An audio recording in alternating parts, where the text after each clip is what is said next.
Hi, welcome to this edition of On Tap, presented by FCSI The Americas. I'm Wade Kaler, Executive Director. On Tap this week, we welcome a consultant deeply embedded in the New York City hospitality scene. He's worked with clients ranging from Shake Shack to Le Cirque and many others around the nation, and has an amazing eye for design. Please welcome to the show the president at Develo Studios, Mr. James Davella. Hi, James. Welcome to the show. Thank you for having me, Wade. Absolutely. This whole On Tap series has been to get to know our members a little bit better, not only the other FCSI members, but the public. So before we get started, the question I start out with everybody is, kind of tell us a little bit about your background, how you got started in the hospitality industry, and what led you to become a food service consultant. Sure.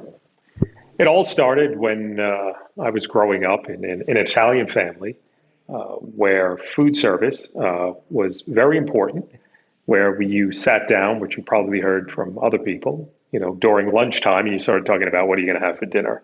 It was very much the same way in my household as well. So I had a knack for working with my mother, my grandmother in the kitchen, and realized that it was something that kept drawing me in, right? You love to eat, so you love to cook. Yeah. For that reason, I started focusing on the culinary arts very early on.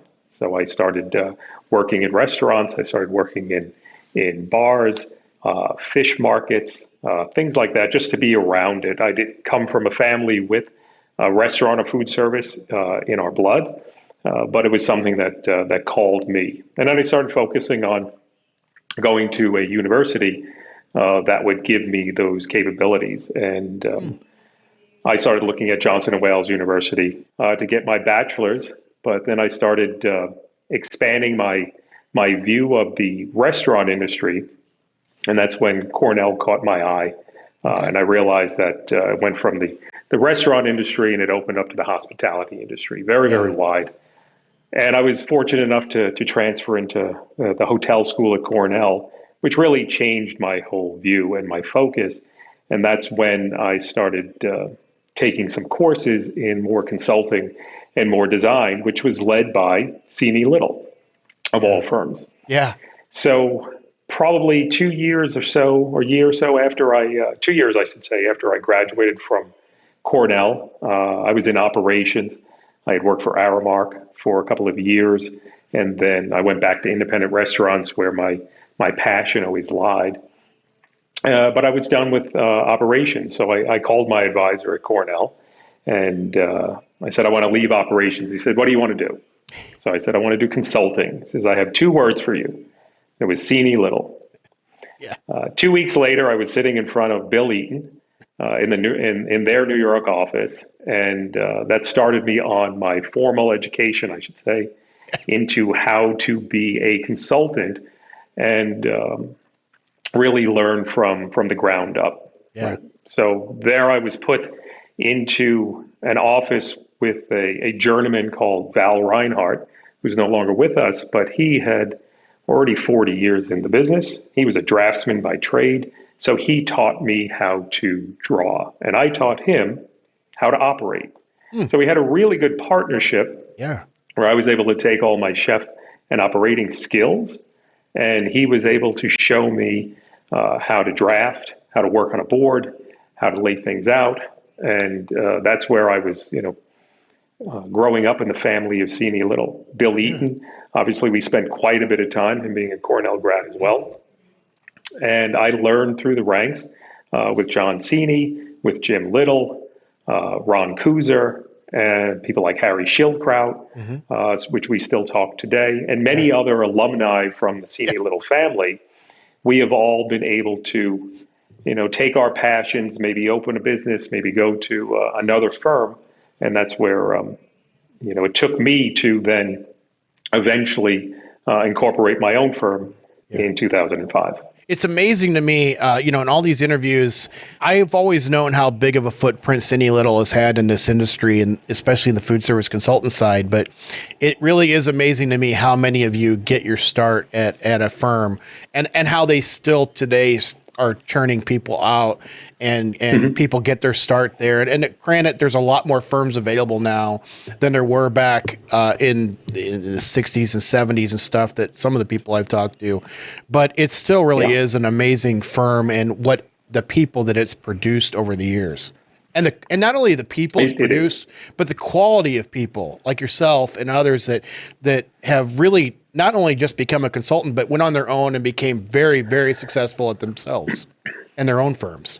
As I said before, it was very strong foundations, very good ethics, very good morals, what it was to be a professional. FCSI was spoken about. Yeah. Obviously, we learned how to elevate our profession, right? Yeah. We didn't want to be referred to as the kitchen guys, and we wanted to be accepted amongst the ranks as a true worthwhile profession that, FCSI, strongly upholds. When before I had opened my own practice, I was fortunate enough to do a couple of years with Ricca. So I worked with Tom and Kathleen, which again rounded out my education, gave me a new perspective, but it also reinforced a lot of the foundational skills that I had brought along.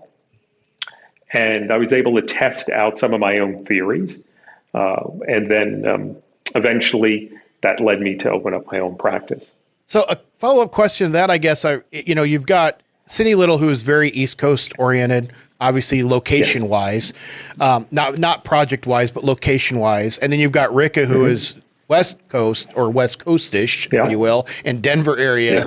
Yeah. Did you see a difference in the way they operated as far as firms? Oh, clearly. Yeah. We started having conversations, and obviously I was indoctrinated in the Cine way of doing work, which meant a great deal of centralization for production, right? Going into CAD. I mean, obviously Revit and BIM was all very, very, very new. Right. But it was a good way to look at, and then Ricca having a more of a studio focus, less centralization, much wider reach, and then allowing studios to develop their own talent pool. It was a good contrast, which allowed me to, as I said, test a lot of the theories that I had learned and look at things in a different perspective. And I will say that, Ricca, though it wasn't quote unquote as large as Cine with population and people, and maybe even offices at that point, you would have never known. Right? Yeah.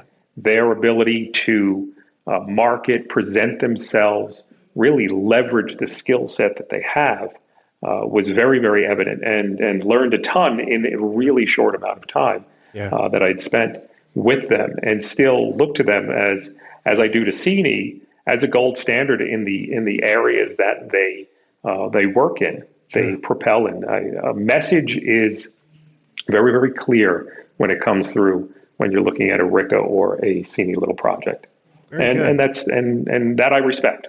Yeah, and it makes you a well-rounded consultant coming out of that too, because you've looked at it from two different angles as well. So obviously the confidence enough to start your own studio, so that you obviously worked out very well for you. So it has so far, yes. So with Develo Studios, is there any certain segments that you focus in on more than others? Is there a top 2 or 3 that you get into, or is it really across the board at this point? It is across the board, though we do lean very heavily into business and industry, or professional dining, as we like to refer to it, for the fact that we are in New York City, right? Yeah. I'm calling you from Midtown Manhattan at my offices.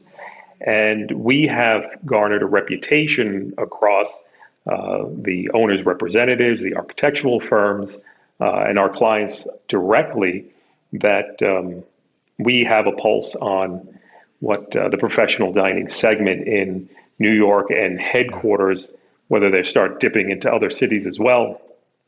We tend to pull that out of our clients and develop visions that align with where they want to see their staff amenities and their client dining going. Well, without even realizing, you segue into my next question very well, so thank you for that. You're very passionate about New York City, and you and I have had many conversations. You've done some amazing projects. What is it about the city of New York that makes it so welcoming and such a hospitality capital, you think? Well, we have quite a few people that move through New York City. I mean, not everybody. And when we say New York City, remember it's the five boroughs. Right. It's not just Manhattan, where most people refer to it as the city, quote unquote. Not everybody lives in Manhattan. And not everybody lives in Midtown, where everything is, to be quite honest. So we're all traveling in, right? I travel in from an outer borough in Queens, in Long Island City, and I had many years in Brooklyn as well. But so somebody's always traveling from somewhere, whether you live and work in New York City, or if you are in the metro area, or if you're one of our millions and millions of tourists that are coming in because they want to feel the energy that New York City delivers, right? Absolutely. And that's where COVID has been very, very difficult with the mass exodus and the shuttering up of so many businesses. Right. You get that ghost town feeling once again, which harkens back to the days of, the aftermath of 9/11 when we were still here. Correct. It had those eerie feelings. But in the last few months, it's been picking up quite a bit. I've continued to come in because I have very active construction sites. My Deutsche Bank project at 1 Columbus Circle has been under construction the entire time. So I've had reasons to come in every couple of weeks, and so forth. So I've seen the transition of New York City be a ghost town to where it's actually ticking up and people are walking the streets again, which is an encouraging feeling, because this city will come back, as it always does. New York City is one of the places, and there's not a lot of cities that I say this to people about traveling. It's a must-have for people to go to, because there's no city like it that I've been to in the world that has the energy, the level, the walkability, especially Midtown, but also all of New York, Manhattan, really. You can walk for miles. If you're a Midwestern guy like me, if you tell me to go walk for 5 miles, I'm going to tell you I'm going to get in my car and go. But when I come to New York City, I'll walk 5 miles in a day and not even think about it and not even realize I've done it. So it's definitely a must-have, and I'm glad you mentioned the energy in the city, because there is nothing like it in the world, I don't think. Coming out of COVID, though, do you see any permanent changes in the hospitality industry? Has there been anything that you think will change moving forward? Clearly, we're going to have, and we've gone through a vetting of establishments, whether they're hotels, whether they're restaurants, even other companies. Best in breed is going to win out. For sure. Sure. Right. So we're going, but then again, I felt we had an abundance of choice. A Starbucks on every corner. Yeah. Right. Sometimes on all four corners, just because it was that busy. Yeah. Is it really that needed? Was it that important? So it's thinned out, but it's probably finding the level that makes the most sense. Right. And again, best in breed, the better operators, the better. The people that had the better land deals, the ones that were able to negotiate with their landlords and get relief and get something that's reasonable once again. Sure. That's the way it's going to play out, because people are going to still want to flock to a city for the jobs, for the energy, and they're going to have a price point of what they can afford. So we're going to need these places in apartment stock as well to make it easy for people to come and stay and enjoy themselves. Good. I hope to see it back again this soon. I know you and I usually see each other at least once a year in the fall around the New York show. So I'm hopeful that this year it'll actually happen again and we get to see each other. Of all the projects you've worked on, whether it's on your own or with someone else, is there a favorite project or maybe top two that you look back on and still have a lot of pride in? Well, I will say the Le Cirque projects that I worked on. Not only because they're world renowned for being operators and the level of detail that was put into it, but you learn so much from the operators themselves. You're so close to the chefs, you're close to the general managers, the maitre d', the Macchioni family themselves, and that's where you get to see, behind the curtain of Oz of how they look at their business and they share it with you. Yeah. Because hospitality is embedded in their veins, and that it comes out very clearly But you don't see that as a guest, but you see it when you're helping to create their vision so they can go do what they love to do, Yeah. which is invite people, quote unquote, into their home. Sure. That has resonated, and you learn quite a bit from that. What's one thing about James that no one would ever guess when they meet you? Maybe it's a hobby or a trick or something like that that you've got that nobody would ever guess when they meet you. Nobody would say I'm an open book. I will agree, and my wife to it attest to it, that I am a difficult nut to crack. But as you spend more time with me, you understand, the passions that I have. I start to align Nice. with friends and also clients. Well, I always like to put people on the hot seat a little bit too. So tell me a little bit about maybe one of your greatest mistakes or screw ups that you've done in your career that you learned from. And then from that, what did you learn? Probably speaking your mind too succinctly. I have very strong opinions. People know that about me as well. And, I'm not ashamed to say that I have moved on from clients earlier than I would have liked to have exited the project, right? When you have somebody passionate across the table from you, whether it be an operator, and then you're across the table from them as passionate, sometimes your ideas do not mesh. Yeah. Right? Sometimes you're not seeing it eye to eye. But being a good consultant, you tend to try to take ownership of the project. And you have to remind yourself you're moving on at some point. Yeah. But when you're deep in conversation and trying to get a point across, you're wanting the best outcome Yeah. for the puzzle that you're creating, right? Yeah. Because you can see a vision, and you might not just be, communicating it clearly enough to the other side of the table. And if, wires get crossed, they look for somebody that might be a bit more agreeable at times. Sure. So I've certainly learned from that. This is not a habit that we try to repeat. Yeah. But we do try to get people to understand, the complexities of what we're trying to juggle when we're just, quote unquote, moving pieces around the board. Yeah. So I know you still have a good history with Cornell and everything. When somebody comes to you, whether it's a student or maybe somebody thinking about changing careers, what's one piece of advice you give to somebody thinking of becoming a food service consultant? It's operations first. I found that I still pull back on my days of being a classically trained chef, being able to speak the language of the people around you. And as I tell the architects, we're clearly the translator for the operations team. Yeah. To try to get that physical response, right, that the architect is looking for, all right, and that happy medium. So if somebody doesn't have a depth of operational experience to pull from, Yeah. It still will pay dividends for them to come in and move through.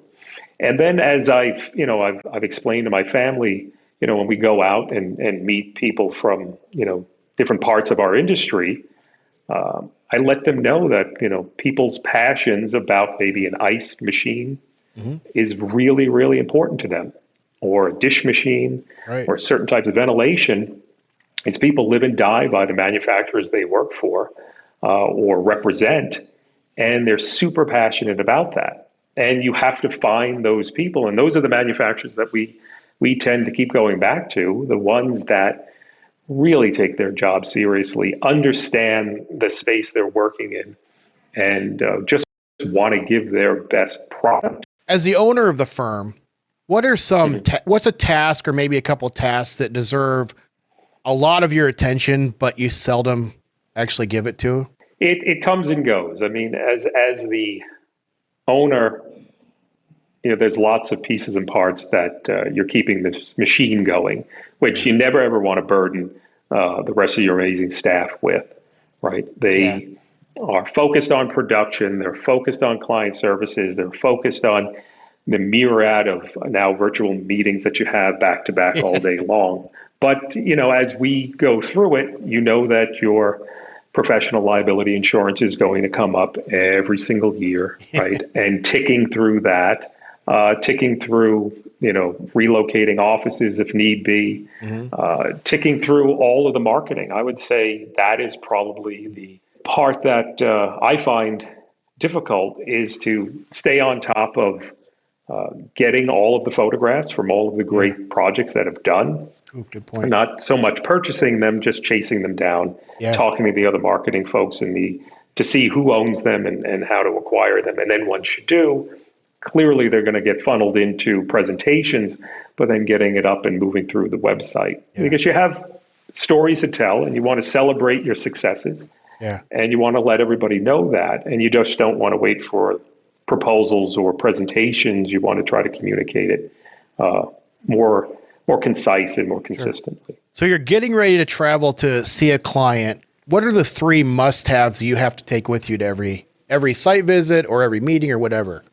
I would say first and foremost, a clear mind, right? Trying to focus on that client and their issues and what you want to accomplish during that time you're with them, whether it be a presentation, a site visit, or you might be pitching new business.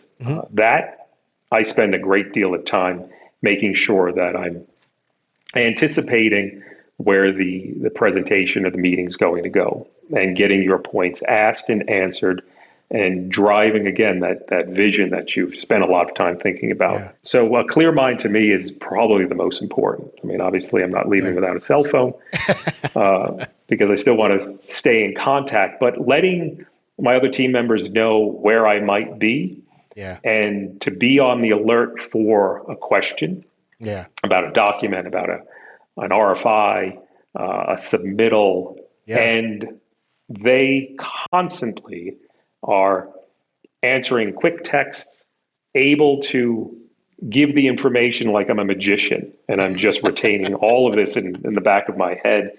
But it's the team and the team effort to know that when I get on a call, they could have 12 to 15 different files open, not knowing where a question might come from, but they're ready. So that has been invaluable. That's great advice.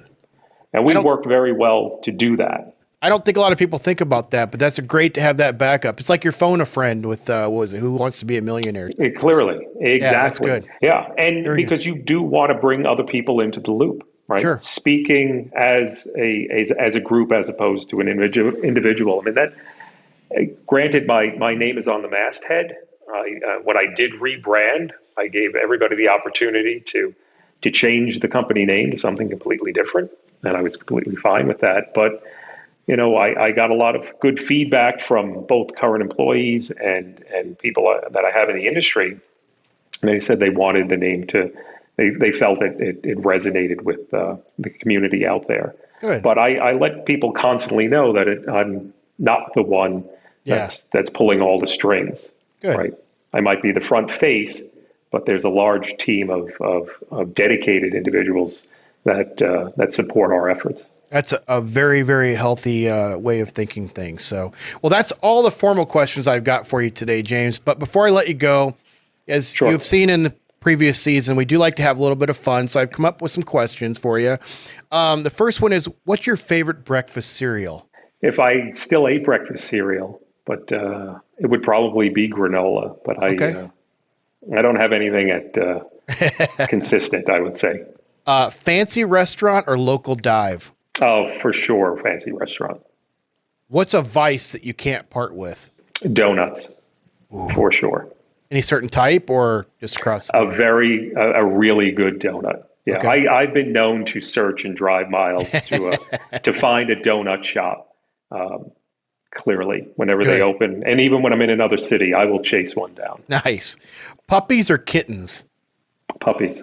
What do you do when you're stuck in traffic to pass the time? I'll probably make phone calls, but I don't drive much. I mean, I'm on the subway. Yeah. And to your point of earlier, walking in New York City, I walk all over it just so I can make phone calls. Absolutely. Live on a moon base or live on a Mars base? Moon base. If you were given $1,000 to spend on your closest friend, what would you get them? Golf lessons. Can I be your friend? Yeah, of course. We can all use more golf lessons. Absolutely. More spontaneous or a planner? I plan just about everything. If you were in charge of the office vending machine, what are the top 3 items you'd have to have in there? I'm not a vending guy. I'd probably put donuts across the board. Very good. Morning person or a night owl? Morning. Soft tacos or crunchy tacos? Soft tacos. Coke or Pepsi? Coca-Cola. Cookies or brownies? I'd probably take brownies. Are you a day planner still kind of guy, or are you a digital calendar type of guy now? Digital, and early adopter as well. If humans came with a warning label, what would your warning label that you wear say? Please have patience. Very good. Perfect. Well, before we let you go, let the audience know, James, how to get in touch with you and learn more about your firm. Sure. Develo Studios, the website, develostudios.com. That's the best way. Or just call us at 212-500-0565. But any team member, they'll always get any question to me. But that's probably the best way to get in touch with us. Great. That's great. Well, that wraps up this edition of On Tap, presented by FCSI, the Americas. A huge thank you to James today for joining us. We can't do shows like this without members like yourself, so thank you.